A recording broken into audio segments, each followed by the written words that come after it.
So businesses have started to question, will Agile and the most common frameworks like Scrum or Kanban or SAFe deliver project results? Complex projects are always risky, and Agile doesn't remove the risk entirely. For sure, there's a lot of room for improvement. But if we go back in time to 2001 to see where it all started for Agile. In the 1990s, there was a lot of frustration in software. Projects were failing, costs were exceeding and bloated, and the quality wasn't what was expected. Customer expectations weren't really met. Top minds of software development at that time held a meeting in Snowboard, Utah. They were also frustrated what was experienced in 1990s, and they decided to do something about it. So they came up with the Agile Manifesto and the 12 principles that would change the way software products were built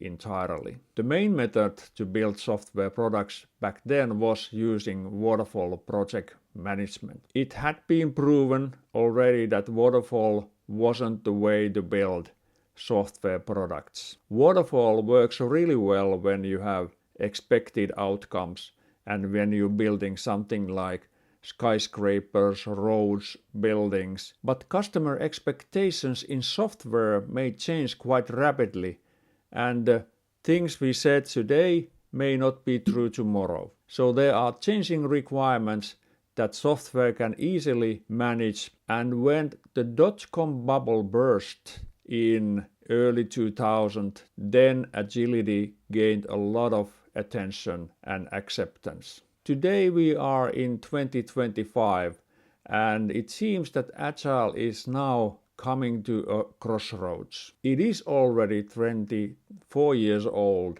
and we are starting to question if Agile is still the best way to develop software. Because Agile is now mainstream, it has appeared that people are not attending Agile conferences that often anymore, or don't buy more certification courses for Agile. People have started to notice that having Agile certifications like Certified Scrum Master or Certified Product Owner doesn't really guarantee that our Agile projects are a success.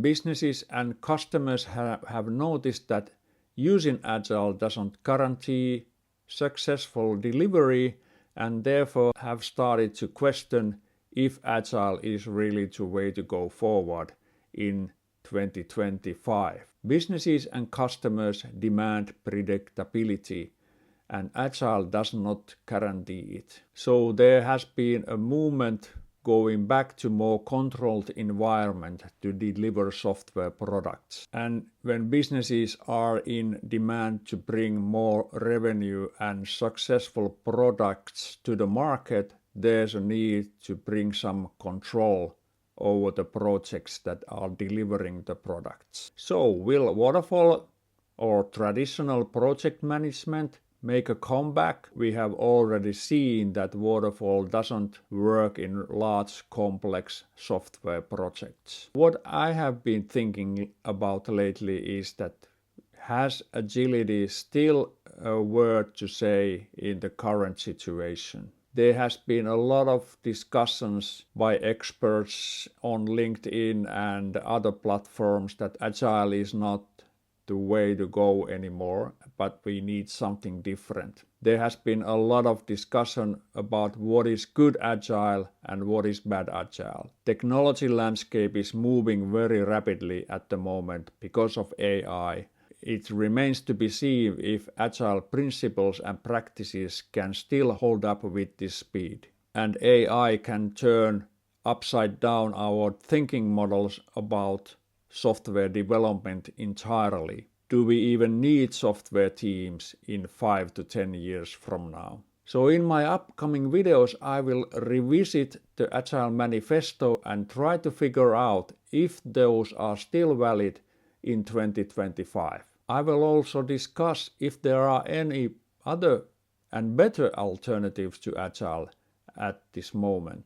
And what will work in the future in software product development. I actually plan to make a whole video series about this whole problem domain of agile development. I very much look forward in making those videos and finding out if we can find any good alternatives to agile, or are still the agile principles there to serve us, or do they really block us in a way to the future? What other frameworks and methods we could use instead of agile, if any? Thank you for watching this video, and I hope I'll see you in the next video.